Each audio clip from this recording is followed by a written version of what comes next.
মোহাম্মদপুরের শাহজাহান রোডে আলোচিত মা মেয়ে হত্যায় প্রধান সন্দেহভাজন গৃহকর্মী আয়েশাকে মৃত্যুদণ্ডের আদেশ দিয়েছে আদালত। নারী ও শিশু নির্যাতন দমন ট্রাইব্যুনালের বিচারক মামুনুর রশিদ এ রায় দেন। ঝালকাঠি নলছিটির কয়ারচর এলাকা থেকে তাকে গ্রেফতার করে ঢাকায় আনে মোহাম্মদপুর থানার পুলিশ। এই সময় তার স্বামী রবিউল ইসলাম রাব্বিকেও গ্রেফতার করা হয়। রাজধানীর মোহাম্মদপুরে মা মেয়ে হত্যার ঘটনায় প্রধান সন্দেহভাজন গৃহকর্মী আয়েশা দায় স্বীকারে 164 ধারায় জবানবন্দি দিয়েছে।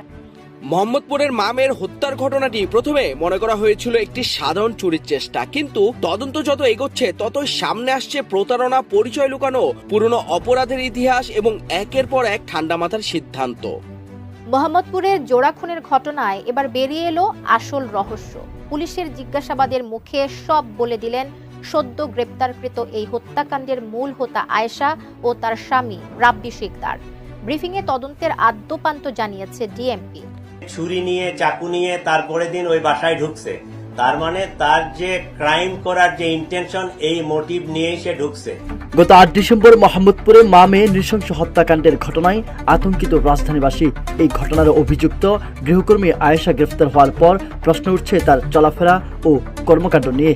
এই গোবেচারা চেহারা দেখে হয়তো বোঝার কোনো সাধ্য নেই এর পেছনে লুকিয়ে আছে জঘন্য পরিকল্পনা। এই ধরনের মানুষদের অসহায়তার কথা শুনে যাচাই বাছাই ছাড়াই যদি কাজে নিয়োগ দেওয়া হয়, কতটা বিপদ হতে পারে। মা মেয়ের খুনের ঘটনায় যেন তার প্রমাণ। আর হয়তো সেই ভুলটি করেছিলেন রাজধানীর মোহাম্মদপুরের এই নিরীহ মা মেয়ে, আর তার পরিণামে নির্মমতার সর্বোচ্চ বলি হতে হলো মা লাইলা আফরোজ আর মেয়ে নাফিসাকে। মোহাম্মদপুরে মা মেয়েকে নৃশংসভাবে মেরে ফেলার ঘটনায় এটাই প্রমাণ করে যে একজন মানুষের চেহারা দেখে বিশ্বাস করার পরিণাম কতটা ভয়ঙ্কর হতে পারে।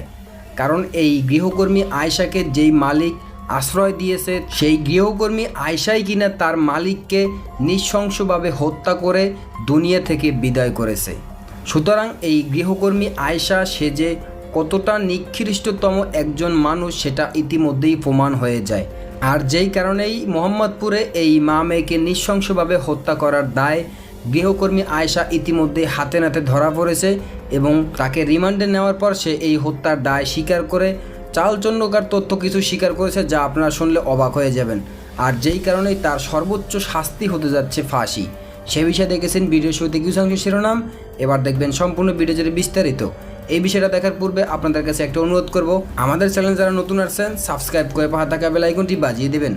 দর্শক চলুন এবার আমরা দেখব যে মোহাম্মদপুরে মা মেয়েকে নৃশংসভাবে হত্যা করার দায় গৃহকর্মী আয়েশাকে রিমান্ডে নেওয়ার পর চালচল্যকার তথ্য স্বীকার করে হত্যার দায় স্বীকার করেছে, যেই কারণে তার সর্বোচ্চ শাস্তি হতে যাচ্ছে ফাঁসি। এই বিষয়টা আমরা দেখব। এই বিষয়টা দেখার পূর্বে প্রথমে একটু দেখব যে এই গৃহকর্মী আয়েশা সে এই নৃশংসভাবে হত্যাকাণ্ড কিভাবে ঘটিয়েছে এবং তার সহযোগী কে কে ছিল। আমরা এই বিষয়টা প্রথমে দেখে তারপর ওই বিষয়টা দেখব। ধৈর্য ধরে একটা লাইক দিয়ে সম্পূর্ণ ভিডিও দেখতে থাকুন। আয়েশাকে গ্রেফতার করার জন্য পুলিশ প্রথমে হেমায়েতপুর তার মায়ের বাসায় অভিযান পরিচালনা করে, কিন্তু তার মা জানান তারা রাত্রে বাসায় ছিল কিন্তু সকালবেলা বের হয়ে গেছে। আয়েশার মাকে নিয়ে পুলিশ রাব্বির মায়ের বাসাও যায়, কিন্তু সেখানেও তাদের পাওয়া যায়নি। তারা পুলিশকে জানায় আয়েশা ও রাব্বি বরিশালে গিয়ে থাকতে পারে। এক পর্যায়ে তাদের নিকট প্রাপ্ত তথ্য প্রযুক্তির সহায়তায় পটুয়াখালীর দুমকি থানাধীন প্রত্যন্ত নলুয়া এলাকায় অভিযান পরিচালনা করে পুলিশ, কিন্তু সেখানেও তাদের পাওয়া যায়নি। পরবর্তীতে এডিসি মোহাম্মদপুরের নেতৃত্বে থাকা পুলিশের আভিযানিক টিম ঝালকাঠি জেলার নলছিটি থানার চরকারা গ্রামে আয়েশার স্বামী রাব্বির দাদার বাড়িতে বুধবার গতকালকে 10 ডিসেম্বর অভিযান পরিচালনা করে এবং বেলা আনুমানিক 12:30 ঘটিকার সময় আয়েশা ও তার স্বামী রাব্বিকে গ্রেপ্তার করতে সক্ষম হন। এ সময় তাদের কক্ষ তল্লাশি করে গৃহকর্মী আয়েশা কর্তৃক চোরাইকৃত একটি ল্যাপটপ উদ্ধার করা হয়। প্রাথমিক জিজ্ঞাসাবাদে আয়েশা ঘটনার সাথে জড়িত থাকার বিষয়টি স্বীকার করেছে। একইভাবে জানা যায় গৃহকর্মে নিয়োজিত থেকে চুরি করার অভ্যাস পূর্ব থেকেই তার ছিল। চাঞ্চল্যকর এই জোড়া খুনের কারণ অনুসন্ধানে আয়েশা বলে, কাজে আসার দ্বিতীয় দিনে সে বাসা থেকে 2000 টাকা চুরি করে। এ নিয়ে গৃহকর্ত্রী আয়েশাকে প্রশ্ন করলে তার সাথে গৃহকর্ত্রীর বাক বিতণ্ডা হয়। লাইলা আফরোজ আয়েশাকে পুলিশে দেওয়ার ভয় দেখান। চতুর্থ দিন কাজে আসার সময় আয়েশা বাসা থেকে একটি সুইচ গিয়ার চাকু নিয়ে আসে। ঘটনার দিন টাকা চুরি নিয়ে তাদের মধ্যে আবারও কথা কাটাকাটি হয় এবং ধস্তাধস্তির এক পর্যায়ে আয়েশা গৃহকর্ত্রী লাইলা আফরোজকে সুইচ গিয়ার দিয়ে এলোপাতাড়ি ছুরিকাঘাত করে। এ সময় তাদের মেয়ে নাফিসা তার মাকে বাঁচাতে এগিয়ে এলে তাকেও ছুরিকাঘাত করা হয়। ছুরিকাঘাতের ফলে অতিরিক্ত রক্তক্ষরণে মা ও মেয়ে দুজনেই মারা যান বলে প্রাথমিকভাবে প্রতীয়মান। ঘটনার সময় আয়েশা নিজেও আহত হয় এবং রক্তমাখা কাপড় চোপড় পাল্টিয়ে মেয়ে নাফিসার স্কুল ড্রেস পরে বাসা থেকে বের হয়ে যায়। যাওয়ার সময় ব্যাকপ্যাকে একটি ল্যাপটপ, মোবাইল ফোন আরো কিছু জিনিসপত্র নিয়ে যায়। বাসা থেকে বের হয়েছে সৌরার্দি মেডিকেলের ভিতরে গিয়ে পুনরায় কাপড় পাল্টিয়ে তার নিজের কাপড় পরিধান করে সে সাভারের উদ্দেশ্যে রওনা হয়। পরবর্তীতে সে চুরি করা ফোন, রক্তাক্ত কাপড় চোপড় সিঙ্গাইর ব্রিজ হতে নদীতে ফেলে দেয়। একদমই ক্লুলেস একটা ঘটনা ছিল। সে মোবাইলও ইউজ করতো না, ছবি টবি কিছুই ছিল না, কিন্তু তার এই যে গলার সাইডে যে পুরা দাগটা, এইটাই আমাদের একটা ক্লু। কারণ এই পুরা দাগ নিয়ে এর আগে এই মহিলা জুলাই 25-এ ধরা পড়ছিল। এইটা আমাদের থানায় একটা মোহাম্মদপুর থানায় জিডি ছিল। সেই জিডির ক্লু ধরে আমরা এই পুরা হত্যাকাণ্ডের রহস্যটা উদ্ঘাটন করতে সক্ষম হয়েছি এবং তাদেরকে গ্রেপ্তার করতে সক্ষম হয়েছে। ক্রিমিনালদের একটা সাইকোলজি, সে একটা এলিবাই তৈরি করে, ঠিক আছে। ও যদি 2000 টাকার জন্য বাকবিতণ্ডা হইতো তাহলে সে ইচ্ছা করলে তারপরের দিন আর কাজে নাও আসতে পারত, কিন্তু সে ছুরি নিয়ে, চাকু নিয়ে তারপরের দিন ওই বাসায় ঢুকছে। তার মানে তার যে ক্রাইম করার যে ইন্টেনশন, এই মোটিভ নিয়েই সে ঢুকছে। এই ঘটনাটা যেহেতু মহিলাটা মারা গেছে, এখন তার স্বামী জানে কিনা টাকা চুরির বিষয়টা আমরা এখনো এটা কনফার্ম করতে পারি নাই। তবে এটা একটা এলিবাইও হতে পারে। যদি সে সত্যিকারই 2000 টাকা চুরির জন্য বাসাওয়ালি তাকে বাকবিতণ্ডা করে, সে তারপরে দিন নাও আসতে পারত, কিন্তু সে হত্যা করার উদ্দেশ্যে ছুরি চাকু নিয়ে বাসায় আসছে কাজের মহিলা, তাহলে তার তো ক্রিমিনাল ইন্টেনশন নিয়েই সে ভিতরে ঢুকছে। আয়েশার পুরা দাগটা নিয়ে আমরা 2 ধরনের তথ্য পাইছি, ঠিক আছে। এইটা আমরা যেহেতু এখনো ওই যে তদন্তের পর্যায়ে পুরা কনফার্ম হতে পারি নাই। একটা কথা বলতেছে যে সে জেদি টাইপের, তার মায়ের সাথে কোনো এক সময় রাগারাগি করে সে নিজের গায়ে আগুন দিছিল, যে কারণে তার এই পুরাটা।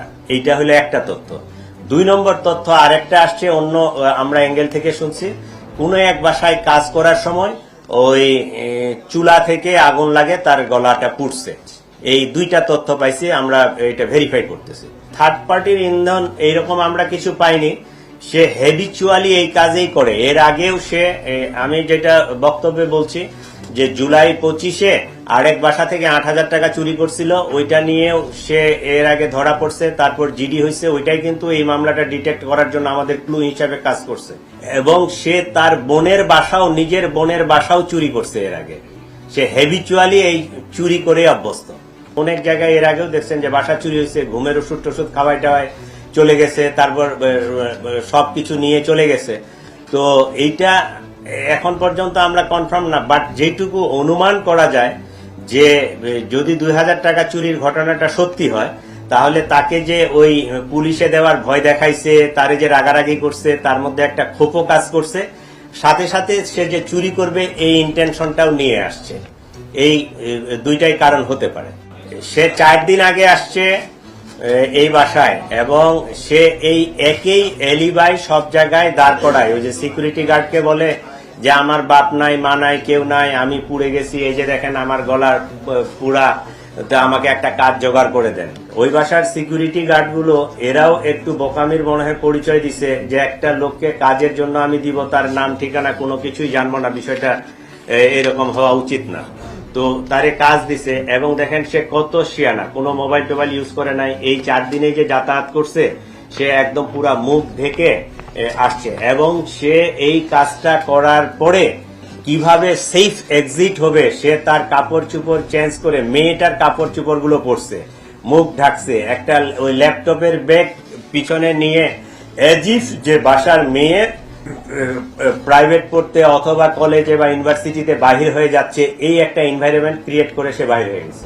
আমাদের প্রাথমিকভাবে তাকে জিজ্ঞাসাবাদে যেটি বলেছে যে যখন সে গৃহকর্ত্রী সে তার চুরির ঘটনাটি তাকে পুলিশে দেওয়ার জন্য সেই গৃহকর্তা তখন স্কুলে ছিলেন, তাকে জানানোর জন্য যখন ফোন করতে উদ্যত হচ্ছিলেন, ঠিক সেই মুহূর্তে সে এসে অ্যাটাক করে। প্রাথমিকভাবে আমাদের এটা বলছে, সেই মুহূর্তে সে ওই গৃহকর্ত্রীকে অ্যাটাক করে। তখন তাদের মধ্যে ধস্তাধস্তি হয় এবং সেই সময় সে ক্লাস 9 পড়ুয়া তার যে মেয়ে, সে ঘুমিয়েছিল। সে ঘুমিয়েছিল, যখন মার সাথে ধস্তাধস্তি চলতেছে, তার পরবর্তীতে সে যখন এসে আবার ইন্টারকমে সিকিউরিটি গার্ডকে জানাতে যায়, তখন সে এসে আবার মাকে রেখে মেয়েকে আনে। তো আমাদের কাছে প্রাথমিকভাবে এরকম মানে এই তথ্যটি এসছে। আর আপনারা যেটা বলেন সিন্ডিকেটের বিষয়ে আমরা খুবই প্রাথমিক পর্যায়ে রয়েছি, আমরা বিষয়টি নিয়ে এখন স্টাডি করছি। তো সিন্ডিকেট আছে কিনা এটি নিয়ে আমরা ফার্দার স্টাডি করব, স্যারদের নির্দেশনা আমরা সেভাবে কাজ করব।